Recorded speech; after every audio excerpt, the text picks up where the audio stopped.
Welcome to Creative Pages with Catherine. I'm Catherine. It's time to make a bow using our envelope and bow creator. We will be using our Haunted Happenings collection, and I am going to show you how to make just a larger bow than what we did in the bow garland project, just to give you an idea of another technique you can use in your projects and layouts. And I hope you enjoy seeing another version of how to do something I've already shown you. If you like the video, please leave me a thumbs up or give me a comment. It's time for me to pull out our Happy Hauntings collection, and I've picked out this. We have this I love the page with the full moon and the clouds, but I thought we're going to make a larger bow. So I picked out the one with the orange moons on one side and the black and white stripes on the other, figuring we're going to have a really fun black and white bow when we're done, because I want to show you another way. We have a more updated way to make bows. Creative Memories came out with a new tool since my last videos. And this is it. This is the envelope and bow creator.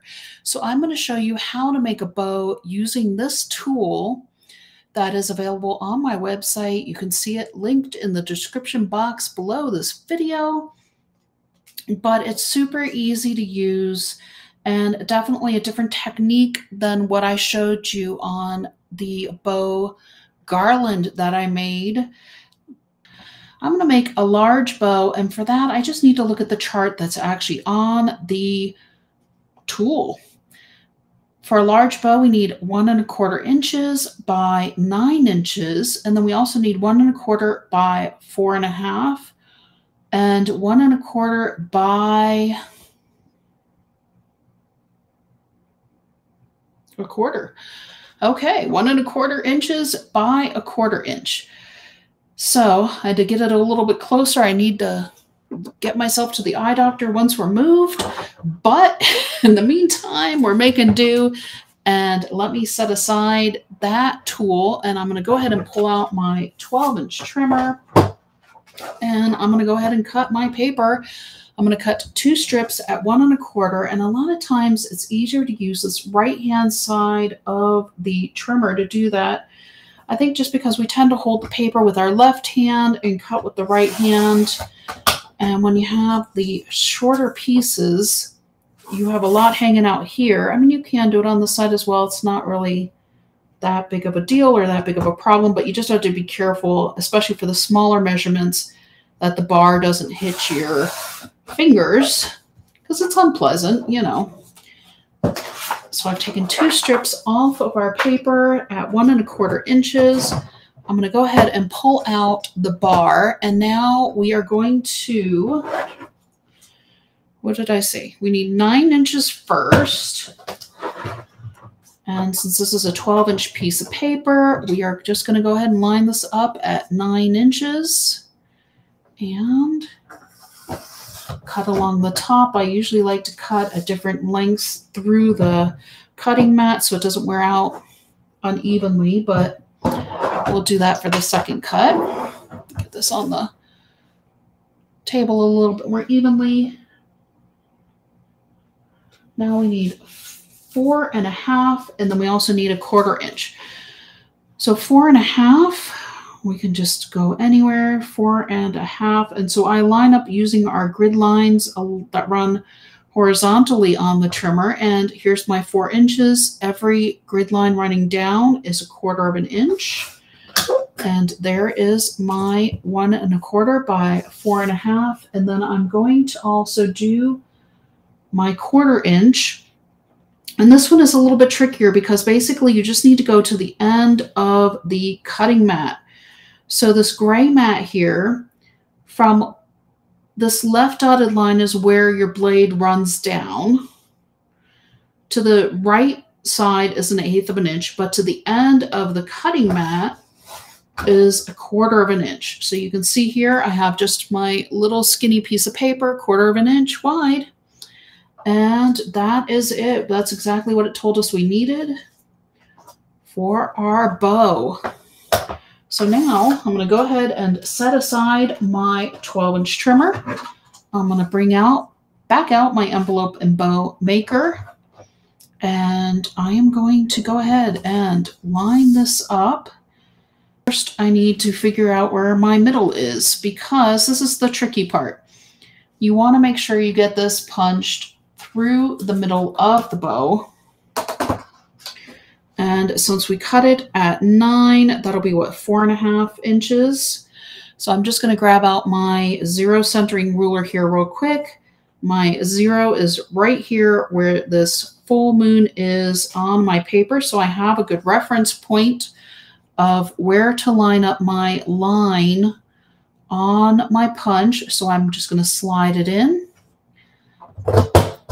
And you punch down, and there is your first notch for your bow. You're going to turn it around. You're going to match it up at the same point. So I'm just going to double check just to make sure I get this even. So essentially I'm going between these two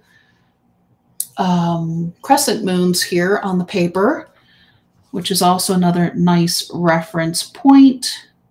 Make sure I get right through there and punch down again. And so now I have both of my notches for my bow.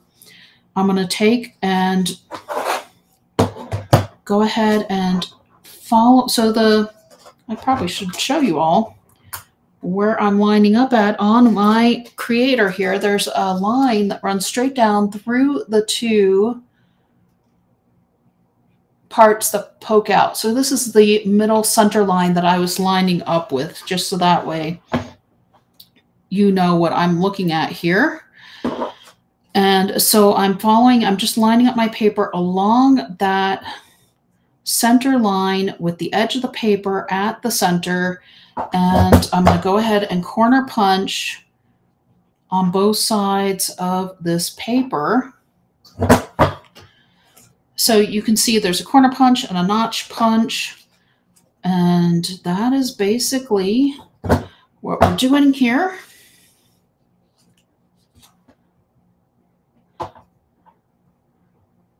There we go.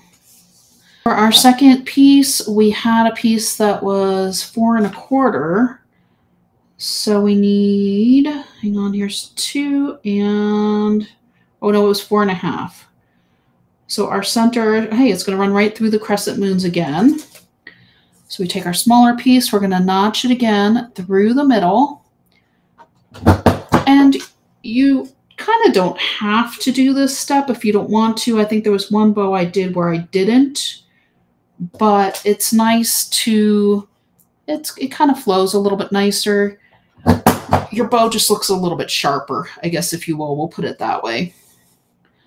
And then we are going to also notch it through the ends of our, so let me double check my center here also, just to make sure I get the right point again.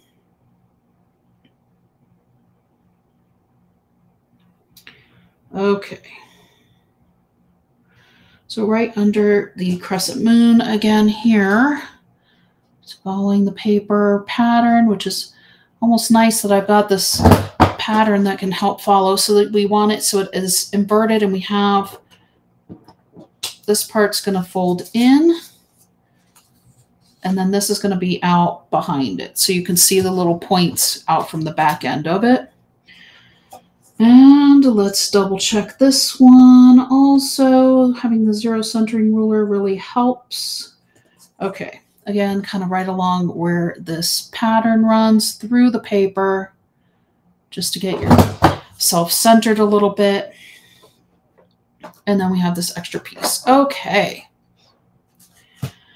So it's pretty easy. Overall, the envelopes are really super easy. I have demonstrated those on live streams before. And here is going to be our Halloween bow. So we're going to use a little bit of our Precision Point adhesive because I just find it's a little bit cleaner, I guess, if you will, and it really sticks strongly. So I'm going to do it so where I'm lining up the paper. I'm just putting a little dot on, and then we're going to line up our paper here in the center, folding in our two ends on our larger piece, bringing it in to that point. We're just following the flow of the paper. I'm following where we put these notches on the paper. I'm going to hold it here for a minute, and then I'm going to flip it over so that way my point that I just glued down is going to stick down on here. My straight part of my paper is going to be on the front part of my bow. So I'm going to add just another little dot of glue here in the center of my smaller piece. And go ahead and place that down as well. Oh, I guess I probably should have put it on the other side of the paper. If I want my bow to kind of match, I'm going to put it so the black matches the black. There we go. Oops. Okay. And it is still sticking. I'm not used to having so much glue flowing around. I'm used to using my tape runners. And then we're going to take this little strip, and actually I think I may, no, I'm going to leave it with the stripes going through the stripes.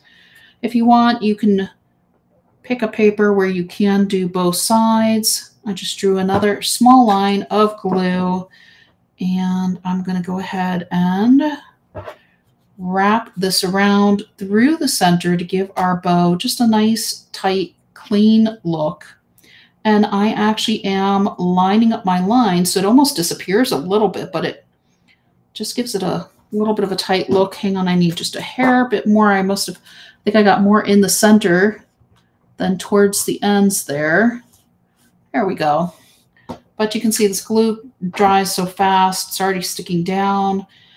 It comes out blue, but it dries clear. And this reminds me of, I don't know if was it Gomez Adams had the striped tie. Somebody leave me a comment and let me know. I know it wasn't orange inside, but I think the orange just adds a little bit of fun. And you can see how much kind of quicker and easier that is to do, to put together. So if you want to make a Halloween garland and you want to give our envelope and bow maker a try, that would be awesome. I would love to see pictures of what you're doing. You can email them to me at creativepageswithkatherine@gmail.com. Leave me a comment. Let me know what you think of my bow using our Haunted Happenings paper and what you think of that compared to the Full Moon Fun ones from the bow garland last year.